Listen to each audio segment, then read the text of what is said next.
My wife had a mental breakdown while pregnant and aborted our baby. Now she regrets the decision and wants another child. I don't know if I could trust her. About a year ago after our first child, we decided to have another kid. When my wife got pregnant in October, she started acting weird a few weeks into the first trimester. She stayed in bed all day looking at her phone, hardly eating, and was apathetic, ignoring our son when he wanted attention, which was very out of character. Then she said that she was unsure about the pregnancy. I told her it was probably just hormones. She was very anxious while pregnant with our first son, so I didn't think too much about it. A few days later things escalated. I came home and everything was suddenly wrong. She hated everything. She told me that I worked too much and that I should quit my job. She hated our apartment and the city we live in and wanted to move back to her hometown so she could be closer to her mother. Nothing was good enough. Then she dropped the ball on me that she was determined to have an abortion. She became furious. I told her that she was crazy and that she didn't really want an abortion and that the hormones were just messing with her head, but that just made things even worse. We had nasty arguments over the next few days where we both said things we now regret. We hardly spoke for a few days. I had a mental crisis but managed to collect my thoughts while making sure our son didn't get affected by the situation. I sat down with my wife and told her that I would never agree or approve. But I couldn't stop her from her decision to have an abortion.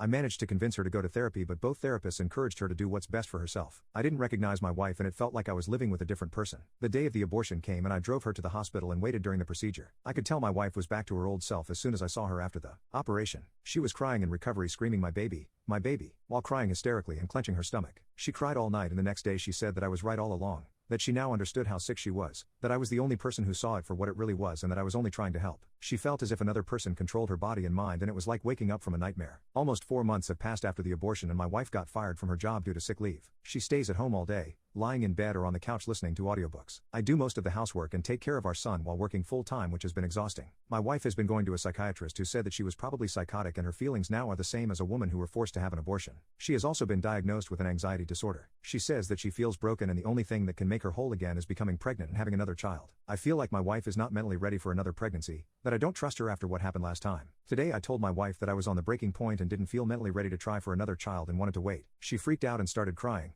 saying that she is extremely disappointed, that she lost all motivation in her life and that she feels like she lost her one chance of having a second child. I feel so empty and sad. Everything was good a few months ago. My wife was happy, we were expanding our family and my father was alive. Any ideas on how I should navigate this?